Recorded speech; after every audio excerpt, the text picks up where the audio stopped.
هل فكرت يوما إنك عايش في وهم كبير اتزرع جواك من أول يوم دخلت فيه المدرسة؟ وهم قالوهولك الكبار وكرروا الأهلام ورسمته القصص والكتب والأفلام. كدبة بسيطة لكن خطيرة، كدبة بنت عليها ملايين العقول مستقبلها، وبسببها انهارت أحلام واتدمرت نفوس وضاع عمر ناس كتير. النهاردة هنعري الكدبة دي ونكشف حقيقتها ونسألك، هل أنت مستعد تواجه الواقع؟ أهلا بيكم في قناة بين السطور، وسعيد إنكم معايا في الفيديو ده، لأننا النهاردة هنتكلم عن كدبة مش بس خطيرة، دي كدبة شكلت تفكيرنا، قراراتنا، وحتى أحلامنا. فخليك معايا لآخر ثانية، علشان الكلام الجاي ممكن يغير حياتك. من وانت صغير اتعلمت جملة واحدة كرروها عليك بكل طريقة: اجتهد، اتعب، ذاكر، عافر، وهتوصل. الجملة دي كانت بالنسبة لنا دستور الحياة. دخلنا مدارس وذاكرنا وحفظنا وعملنا اللي علينا، بس بعد كل ده اكتشفنا ان الطريق مش مستقيم زي ما قالوا. ليه؟ لانهم نسيوا يقولوا لنا حاجة بسيطة: الحياة مش عادلة.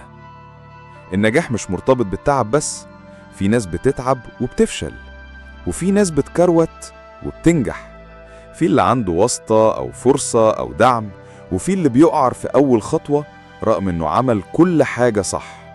الكدبة الخطيرة هي إن الحياة دايماً بتكافئ المجتهد، لكن الحياة بتكافئ الذكي اللي بيستغل الفرص، اللي بيجرب وبيخاطر وبيعرف يتصرف. تعليمنا وبرمجة المجتمع زرعوا فينا مفهوم خطير: انت بتنجح لانك مجتهد، وبتفشل لانك كسول.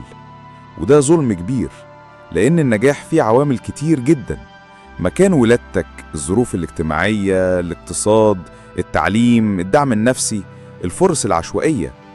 يعني النجاح مش خط واحد، بل شبكة معقدة. بعد التخرج الكل بيكتشف الحقيقة: اللي كان بيجيب 50% ممكن يبقى صاحب شركة، واللي جاب 98% ممكن يقف في طابور البطالة. اللي تعب وذاكر ممكن يتهان في شغل ب2000 جنيه، واللي ما تعبش يسافر أو يشتغل في مكان كويس بسبب واسطة أو حظ. ودي مش دعوة لليأس، لكنها دعوة للفهم. لو الحياة مش عادلة نعمل إيه؟ الحل ببساطة إنك تفهم القواعد الجديدة. اشتغل بذكاء قبل ما تشتغل بجهد. مش كفاية تتعب، لازم تتعب في الاتجاه الصح. كون علاقات. العالم دلوقتي بيعتمد على من تعرف، مش بس على اللي تعرفه. جرب، اغلط، اتعلم. التجربة أهم من المثالية. تعلم مهارات العصر زي التسويق، التصميم، المونتاج، الذكاء الاصطناعي، إدارة الوقت، التفاوض. وما تعيش على كذبة قديمة. الكذبة دي لازم تكسرها وتبدأ تبني طريقك بنفسك. في شباب فشل في الثانوية لكنه بدأ يعمل شاي في شركة تقنية، وبعد 4 سنين بقى فيها مدير مبيعات. وبنت بتبيع اكسسوارات على تيك توك دخلها الشهري دلوقتي أكبر من راتب دكتور جامعي. وشاب اتعلم التصميم من اليوتيوب واشتغل حر وسافر بعد 2 سنين.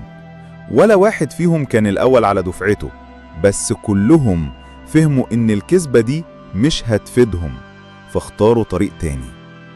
الكذبة الأخطر مش إننا اتضحك علينا، الكذبة الأخطر إننا لسه مصدقين. الحياة مش دايما عادلة، بس فيها فرص، واللي بيفهم اللعبة هو اللي بيكسب. اتعب، أيوة. اجتهد، أكيد، بس خليك واعي. اشتغل بذكاء، وابعد عن الكذبة اللي بتقول إن الاجتهاد وحده كفاية. هل كنت مصدق الكذبة دي؟ وإيه أكثر لحظة اكتشفت فيها إن الحقيقة مختلفة؟ اكتب لي رأيك في التعليقات، وما تنساش تشترك في القناة علشان نكمل مع بعض رحلة الوعي.